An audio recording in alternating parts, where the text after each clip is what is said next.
આવી ગયા તમે? હર્ષવર્ધન ક્યાં છે? એ જોશીભાઈ આવ્યા છે ને, તો એમની સાથે બેઠા છે.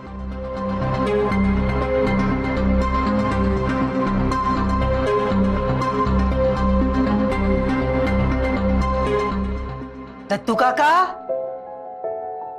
દત્તુ કાકા, દત્તુ કાકા, તમને આ મહિનાનો પગાર મળી ગયો છે ને? બા, મેં કઈ નથી કર્યું. અમે તમને શું પૂછ્યું? તમને મહિનાનો પગાર મળી ગયો છે ને? હા આ ઘરમાં તમને વ્યવસ્થિત જમવાનું મળે છે ને? હા. તમારી તબિયત જ્યારે ઉપર નીચે થાય તો દવાની વ્યવસ્થા પણ અમે કરીએ છીએ ને? હા. અમે તમારી સંભાળ લેવામાં કંજુસાઈ નથી કરતા તો તમે કામ કરવામાં કેમ કંજુસાઈ કરો છો? દત્તુ કાકા, અમને કામ કરનાર માણસની જરૂર છે. તમારા ભાગના કામ જો ઘરની લક્ષ્મી કરશે તો તમારી આ ઘરને જરૂર નથી. સાસુમાં, આમાં દત્તુ કાકાનો કાંઈ જ વાગ નથી. મેં જ મહેમાનોને પાણી...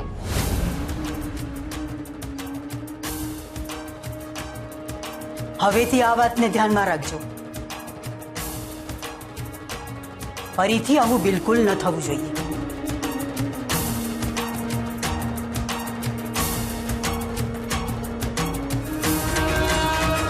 સોરી સાસુમાં, પણ સાચે જ આમાં દત્તુ કાકાની કોઈ ભૂલ નહોતી.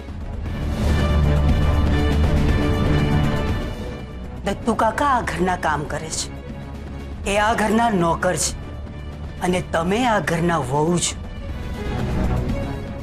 ઘરની વહુ થઈને નોકરોના કામ કરે એ અમે બિલકુલ ચલાવી નહીં લઈએ. પણ મેં તો ખાલી મહેમાનને પાણી જ આપ્યું હતું. એ મારી ભૂલ કહેવાય? બરાબર છે બા, આમની કઈ ભૂલ નથી. જે ઘરમાં જમાઈને નોકરોની જેમ કામ કરાવતા હોય એ ઘરની છોકરી પાસે એક વહુ તરીકે તમે શું અપેક્ષા રાખશો? વેદિકા, આમ કોયડામાં વાત ન કરો. જે કહેવું હોય તે સ્પષ્ટ કહો. ઠીક છે બા, અમે અને દશરથ કાકા કથાનું આમંત્રણ આપવા માટે એમના ઘરે ગયા હતા. ત્યાં અમે જઈને જોયું કે આપણા હર્ષવર્ધનભાઈના હાલ દત્તુ કરતા પણ ખરાબ હતા.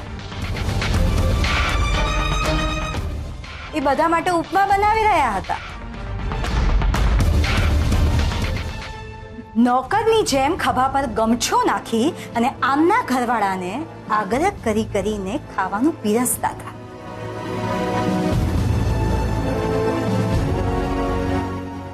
અને આમના ઘરવાળા શાંતિથી બેઠા બેઠા શેઠની જેમ ખાતા હતા. બા, અમે તો ત્યારે જ એમને ઘરે આવવાનું કહેવાના હતા, પણ તમે તો જાણો જ છો ને હર્ષવર્ધનભાઈને. જો અમે એમને કંઈ કહ્યું હોત તો એ અમને જ સામેથી વળ્યા હોત. ના ના, એવું કાંઈ નહોતું. એ તો એમણે જ સામેથી કહ્યું હતું કે આજે હું તમારા બધા માટે નાસ્તો બનાવું. એ તમને મજાક મસ્તીમાં જ ઉપમા બનાવ્યો હતો. મજાક મસ્તી? તમને ખબર છે, ઘરના જમાઈનું પણ એક માન હોય છે. હર્ષવર્ધન તો કરે. તમારા મમ્મી પપ્પાએ એમને રોક્યા નહીં? હા, મમ્મી તો રોક્યા જ હતા. મમ્મીને તો મનમાં કંઈક કંઈક થતું જ હતું, પણ એ જ ના માન્યા. અને એમ પણ આ વાત કંઈ એટલી સિરિયસ નથી.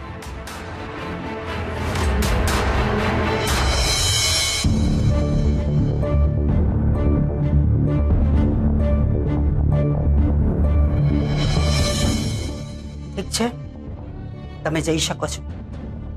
જી સાસુમાં. અક્કલ બળી કે ભેંસ?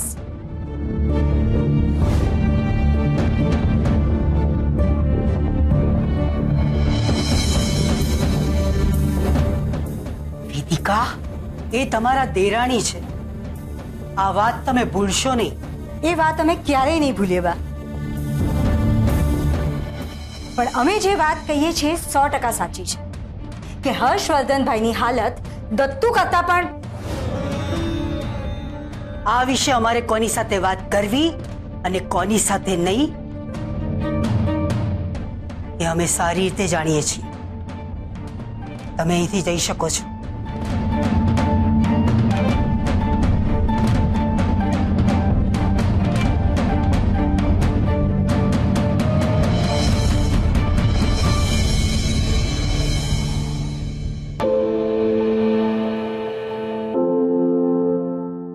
નાના શેઠાણી, અંદર આવું કે? અરે દત્તુ કાકા, આવો ને, એમાં પૂછવાનું ના હોય, આવો ને. પૂછ્યા વગર કોઈની રૂમમાં દાખલ નહીં થવાનું, એ આ ઘરની રીત છે નાના શેઠાણી. દત્તુ કાકા, હું કોઈ શેઠાણી વેઠાણી નથી. મારું નામ કેસર છે. તમે મને કેસર કહીને જ બોલાવો. આ તો તમારી મોટાઈ છે નાના શેઠાણી, પણ અમારે તો આ ઘરના રીત રિવાજ પાડવા જોઈએ ને. તમે તો હજી નવા છો, એટલે આ ઘરના રીત રિવાજ અને નીતિ નિયમોથી અજાણ છો. પણ હવે અમારા કામ ના કરતા.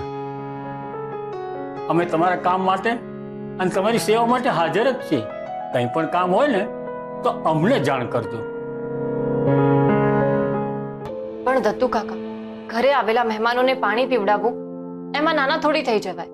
પાણી તો આપણે દુશ્મનને પણ પીવડાવીએ. હું હાથ જોડીને તમને વિનંતી કરું છું, હવેથી આવા કામ ના કરતા. હું જ ડફોડ છું. દત્તુ કાકા, હું સમ ખાઈને કહું છું, હવેથી તમને તકલીફ પડે એવું હું કાંઈ નહીં કરું. આભાર તમારો.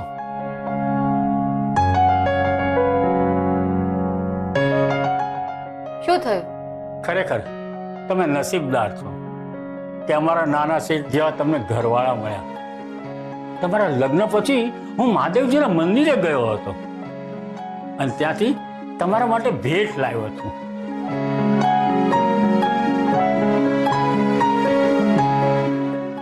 મને નથી ખબર કે તમને આ ભેટ ગમશે કે નહીં ગમે, પણ હા, તમે એનો સ્વીકાર કરશો ને તો મને જરૂર ગમશે.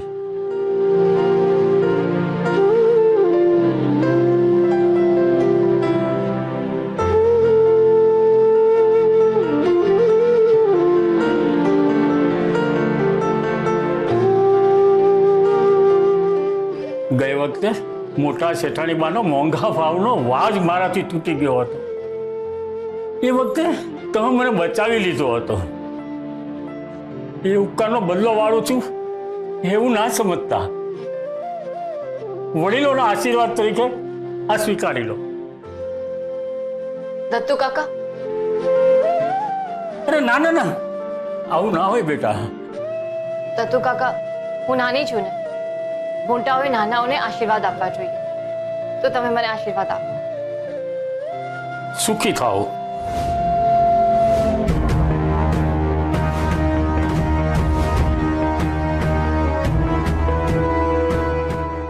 દત્તુ કાકા, તમે જરાય ટેન્શન ના લેશો. તમને નુકસાન થાય એવું વર્તન હું નહીં કરું.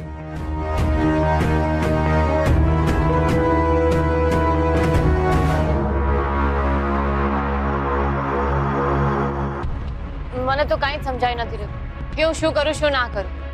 હવે માણસનો સ્વભાવ આટલી જલ્દી કેવી રીતે બદલાય? મને જે ગમે છે, જે મન થાય છે હું કરું છું. એટલે હું જે કરું છું એ સાચું જ છે એવું નથી કહેતી. પણ દત્તુ કાકા નોકર છે તો શું થયા?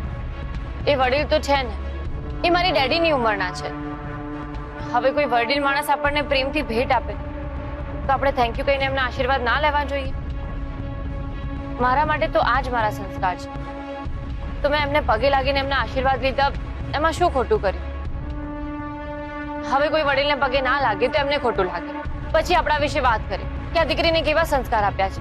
એમાં આપણા મા બાપના સંસ્કાર વગોવાય અને પછી તો ઊભી રહે. અને રોકીએ ને કીધું તો ભાગે જ રાખે છે. અક્કલ છે કે નહીં? નથી જ. મારી મમ્મી પણ મને ડોબી કહેતી હોય છે. એ જ્યારે મને ડોબી કહે ને ત્યારે મને બહુ જ ગુસ્સો આવે છે. પણ એ સાચું જ કહે છે. મેં દત્તુ કાકાને પગે લાગીને ખોટું કર્યું. બેબી માસી, આઈ એમ સોરી. પ્લીઝ તમે એમને આ વાત ના કહેતા ને. એમને શું, તમે કોઈને પણ આ વાત ના કહેતા ને. ઓ મહામાયા, હવે જરા શાંત પડ. તને ઓછું દેખાય છે કે શું? ના ના, મને તો બધું એકદમ ચોખ્ખું દેખાય છે. તમે આમ કોઈ દૂરની વસ્તુ બતાવો, હું તરત જ કહી દઈશ. અને નજીકનું? એટલે એમ કે તને માણસ ઓળખતા આવડે છે કે નહીં? તને હું મોટી બેન જેવી લાગુ છું કે તું દત્તુને પગે લાગીશ અને હું તારા પર ગુસ્સે થઈશ? હા, માણસ વચ્ચે ફરક હોય કે નહીં એટલી તો સમજ છે ને? હા. તો પછી એ અમરબા છે અને હું બેબી માસી. અમે બંને એક જ ઘરમાં રહીએ છીએ, પણ અમારા બંનેના ગુણ અને સ્વભાવ એકદમ અલગ અલગ છે. સમજી? તું સમજી? એ જ કે તમે મને એકદમ અલગ છો. દત્તુ આપણા ઘરમાં નોકર છે, પણ વડીલ છે. એમના આશીર્વાદ લેવામાં કઈ આપણે નાના નથી થઈ જવાનું. હું સમજુ છું બેટા, અને તે જે કર્યું એ તો મને બહુ જ ગમ્યું. આ ઘરમાં પહેલી વાર કોઈ સ્ત્રીએ એક નોકરની ઉંમરની અને એની ભાવનાઓની કદર કરી. આપણા સમોવડિયા કરતા આપણાથી ઉતરતી કક્ષાના વ્યક્તિ સાથે આપણે કેવું વર્તન કરીએ છીએ એનાથી આપણો સ્વભાવ ઓળખાય છે. હું તને જ્યારે પહેલી વાર મળી ને ત્યારે મને થયું કે આ છોકરી એક નંબરની ડફોડ છે, બુદ્ધિની બારદાન છે. પણ સાચું કહું, હું ખોટી હતી. મારો હર્ષ ખૂબ નસીબદાર છે જેને તારા જેવી વહુ મળી. ઓહોહો, અમારા વહુરાણી તો શરમાઈ ગયા. બેબી માસી સામે થોડું શરમાવાનું. હા,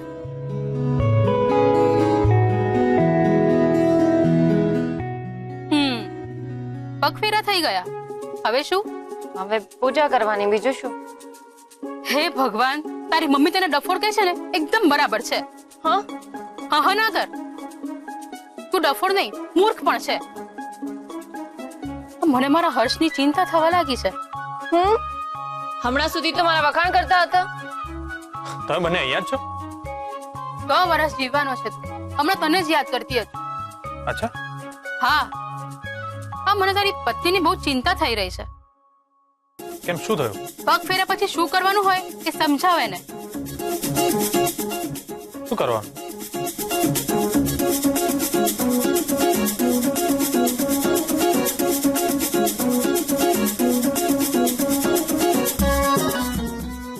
બેબી માસી, તમે પણ જાઓ અહીંથી. લે, આ તારા જેવો જ છે. તારી સાથે રહીને ને તારી અસર લાગી ગઈ છે. બળદિયો, તું એ પૂછે છે કે પગ ફેરા પછી શું? ચલ, હું જાઉં છું. બાદશાહ અને બેગમ વચ્ચે આ દૂરીનું શું કામ? હા,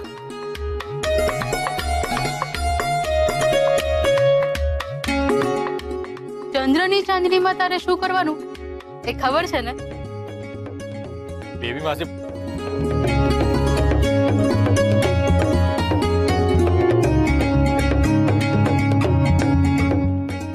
બેબી માસી પણ ખરા છે ને?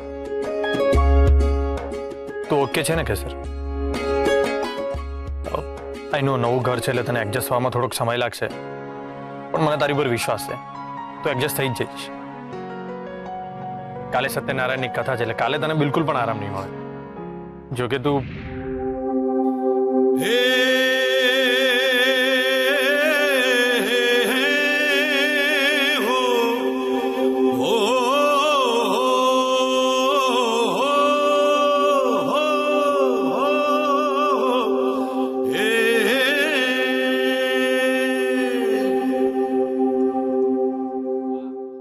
હર્ષવર્ધન,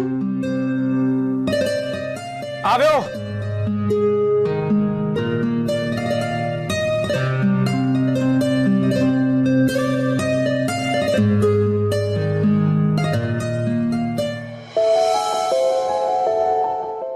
હા બા, શું હતું?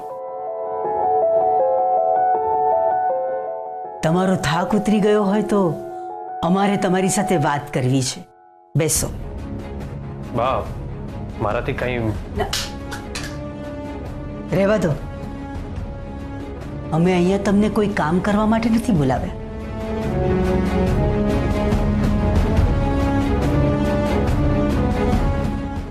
બેસો.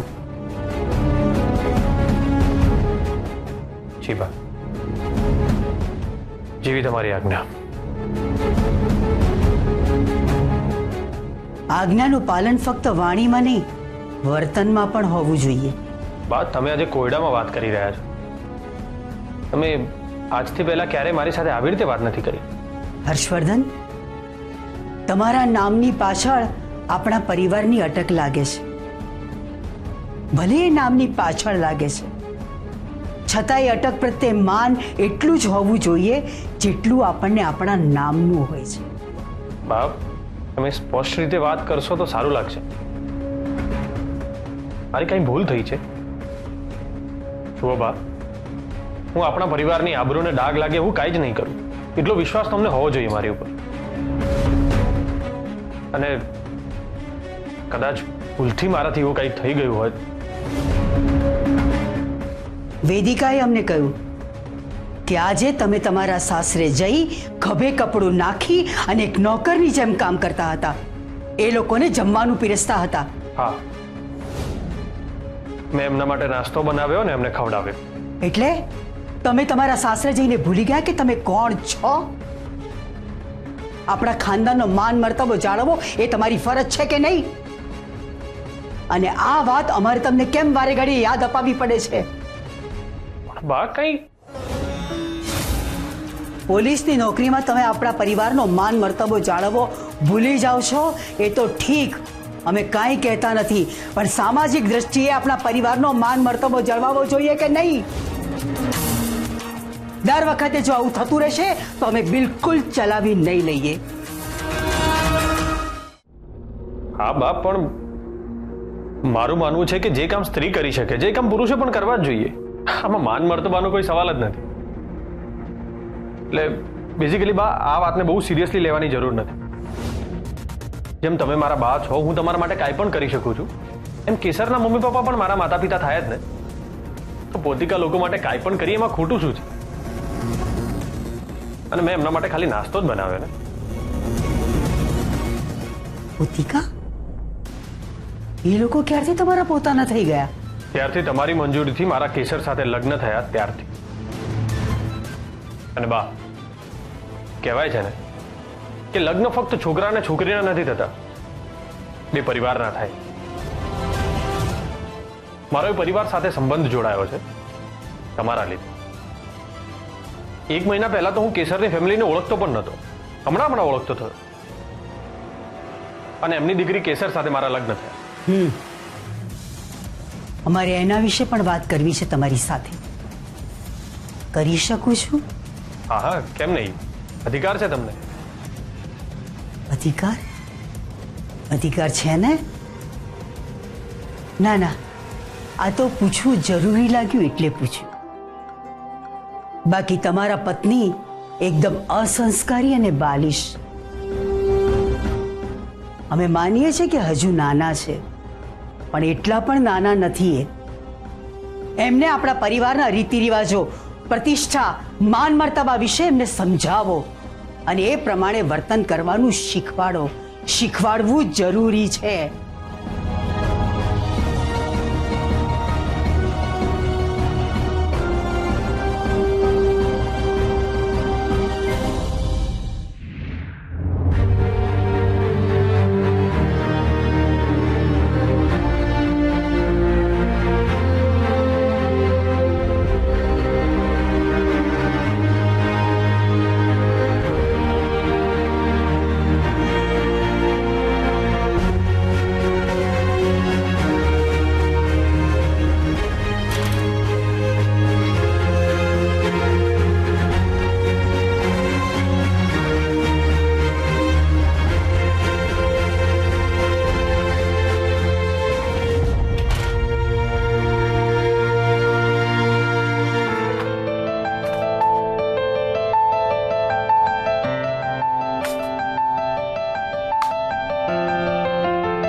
તમારે કઈ કામ હતું અમારું?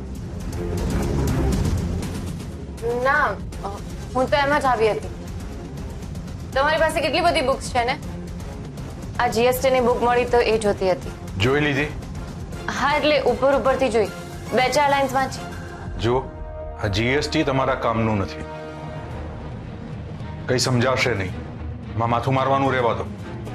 હા એકદમ સાચી વાત છે તમારી. આ જીએસટી ને સમજવું બહુ જ અઘરું છે. કશું મગજમાં ઉતરતું જ નથી. આ જીએસટી ને ઇંગ્લિશમાં શું કહેવાય? જીએસટી ઇંગ્લિશ શબ્દ જ છે. હા એટલે એ તો મને ખબર છે. એટલે એનું આખું નામ શું છે એ હું નથી જાણતી. એટલે મારે એમ પૂછવું હતું કે એનું આખું નામ એટલે ફૂલ ફોર્મ શું છે? ગુડ્સ એન્ડ સર્વિસ ટેક્સ એટલે જીએસટી. Okay okay. જુઓ કે સર, કામ બે પ્રકારના હોય છે. એક અગત્યનું કામ અને બીજું ફાલતુ કામ. તમે આ બેમાંથી એક પણ કામ નહીં કરો ને તો પણ ચાલશે.